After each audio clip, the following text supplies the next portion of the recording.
Hello, I'm Jonathan. Hi, I'm Rachel. This is our presentation on the portrayal of women in video games. We hope you enjoy it.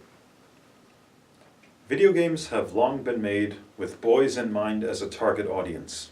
Studies have confirmed, for example, that males are twice as likely to be featured on covers as females, and that female characters were significantly more likely to be physically objectified than the male characters. Women and girls are usually either underrepresented or not represented at all. In recent years, video games have become a more neutral genre. Women are represented more, though not always in positive ways. Many games that do have female characters over-sexualize them or portray them in a negative light. Other games don't have female characters at all. On the other hand, there are a few which have broken through the dogma that video games are for boys and have delivered strong female characters. In this video, we will examine specific video games through a feminist lens, trying to understand what these games do wrong, what they do right, and how the industry ought to move forward. These games are important because they form part of the media sphere surrounding so many young people. Most of them have audiences in the millions. We'll start with the game that most clearly misses the mark. First, we examine the most extreme case. One of the most popular and also most well-critiqued examples of sexualization in video games is the Grand Theft Auto series, or GTA. In many ways, GTA 5, released in 2013, is an attempt to satirize American society by taking modern trends to their extremes. Thousands of articles exist online explaining some of the more extreme representations of American culture in this game as a joke or social commentary. The Guardian, for example, described the story as freewheeling, nihilistic satire on Western society.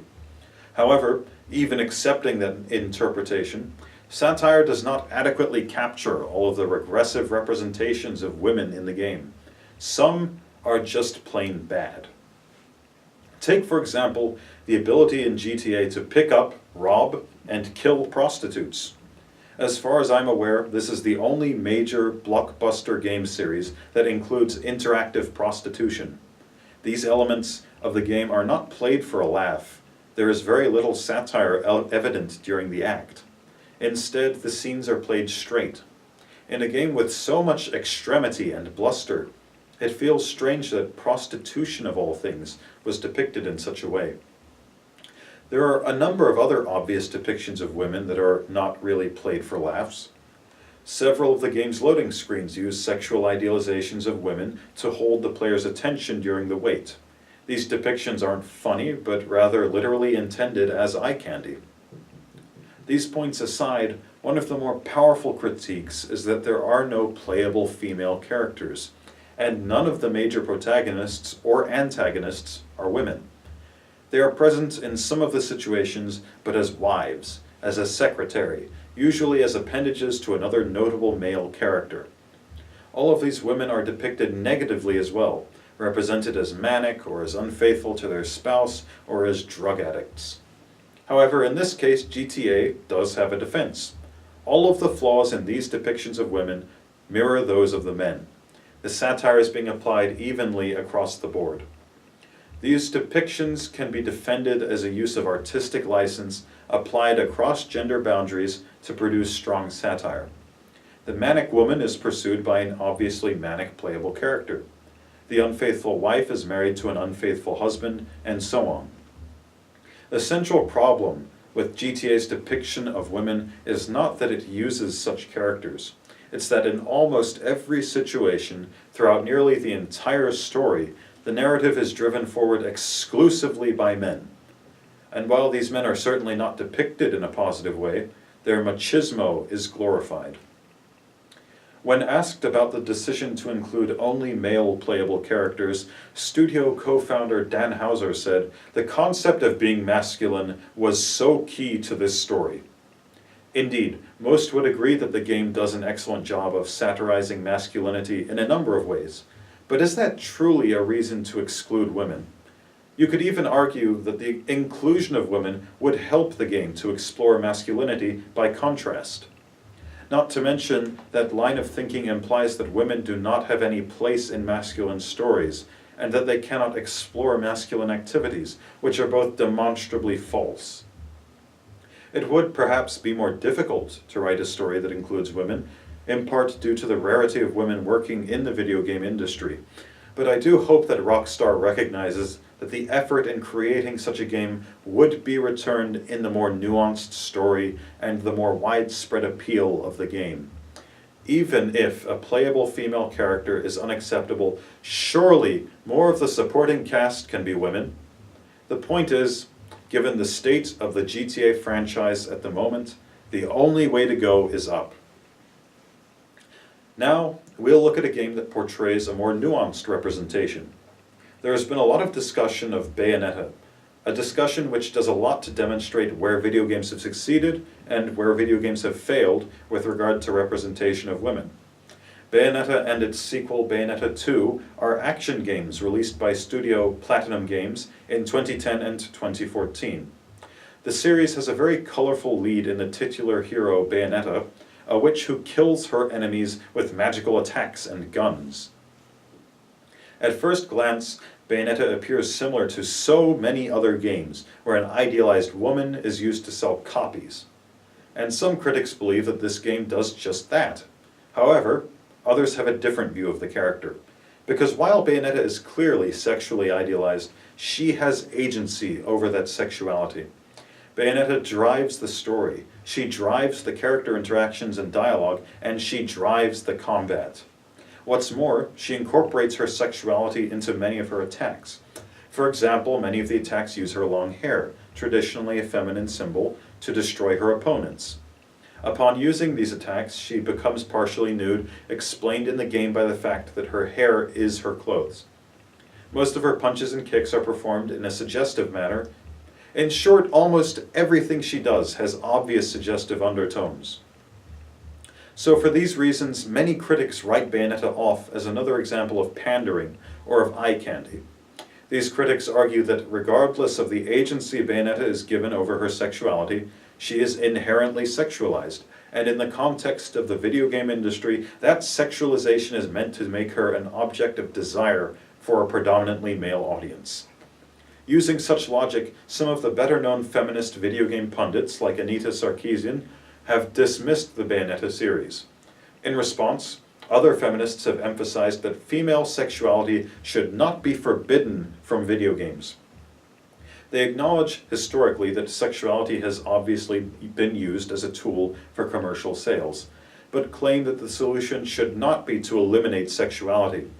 Rather, they believe that the solution is to create strong women who own their sexuality. In short, characters like Bayonetta. Obviously, she would be the most extreme example of that category, and many of these critics claim that her exaggerated, campy behavior is what sets her aside from the typical sexual object character. This dialogue between lines of criticism over Bayonetta inspires some pretty interesting questions. Should these games be interpreted by their own merits, or rather in their context as a part of an overtly sexualized video game industry? What distinguishes a depiction of objectification from one of empowerment? How generous should we be in our interpretations of over-sexualization? And what exactly distinguishes parody from poor taste? Finally, should games like Bayonetta be encouraged or discouraged as feminists work to make video games a more diverse medium? While Bayonetta itself doesn't offer answers to all of these questions, it at least demonstrates how video games can inspire thoughtful dialogue when they give female characters agency. Now we'll take a look at a couple of games that have moved in a more progressive direction with regard to women's representation. Life is Strange, released in 2015, has a teenage female as the main character. She finds out she has the power to reverse time by looking at photographs. Throughout her adventure, the player is faced with some difficult themes. The heroine, Max, is the average high school student. She's meant to be portrayed as relatable until she receives her powers. There's an equal representation of males and females with equal agency throughout the course of the story. The game does touch on some stereotypes about men and women. There is the preppy, stuck-up popular girl with her gaggle of groupies. There's the nerdy boy-next-door type who wants to be with the heroine. Then there is the antagonist, who is portrayed as a monster in a man's disguise. This man has been murdering the girls at school and pushing the blame on the stereotypical jock with an anger problem. Max saves the day only after being captured herself. The main decision of the story is to decide the fate of her town. Will Max save her town, or her best friend, Chloe, who the player also has the option to romance? The game is progressive in that it puts not just one, but two females in the heroine position. It also gives the opportunity for the player to pursue a lesbian relationship, which has been the subject of substantial controversy in blockbuster releases like Mass Effect. Undertale is another game with powerful female characters. Released in 2015, it is the story of a child who falls into the underground dwelling of monsters beneath a mountain. The child tries to find his or her way back to the surface by either fighting or befriending monsters. Undertale is interesting in that the main hero or heroine is genderless. The player chooses a name, but the gender is never revealed. Characters in the game refer to the protagonist as child, or them, or they. If the player chooses to fight the monsters, he or she actually becomes the antagonist, and a heroine of the monsters challenges the player to a fight. This heroine, Undyne the Undying, is portrayed as a very strong female character. If the player chooses to befriend the monsters, a backstory is revealed. Undyne has a female love interest, who is also an important character in progression. This game likes to play with the common understanding of gender roles. There are a few stereotypical characters such as the loving mother type, Toriel. There's also a macho bodybuilder who talks with winky faces.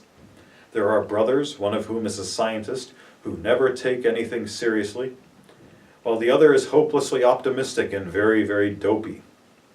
A few characters stand out as separating from social and stereotypical norms. The king, who would usually be portrayed as strong and fearsome, is a sweet old gardener nicknamed Fuzzy Buns. In total, Undertale is a very quirky world, as are most games produced by independent studios. It relies on good writing and characterization to tell its story, and therefore has no need for stereotypes and tropes. It is a wonderful example of how video games can be inclusive and even experiment with non-traditional gender roles without sacrificing any of their traditional storytelling capabilities. As an industry, video games are not static. They have been dynamic vehicles for storytelling almost since the days of Pong. If anything, the previous examples demonstrate how diverse the field can be at any given time. So, what can consumers do to help encourage the production of the good examples we've discussed? Firstly, we can vote with our wallets. Avoid purchasing those games that propagate tired, negative stereotypes. Alternatively, if you are still interested in buying a game, you can write to the developers to clarify your position. We think the best way to encourage continued progress is by continuing to fund independent games. Small and independent developers are very adept at exploring fresh themes, including gender issues.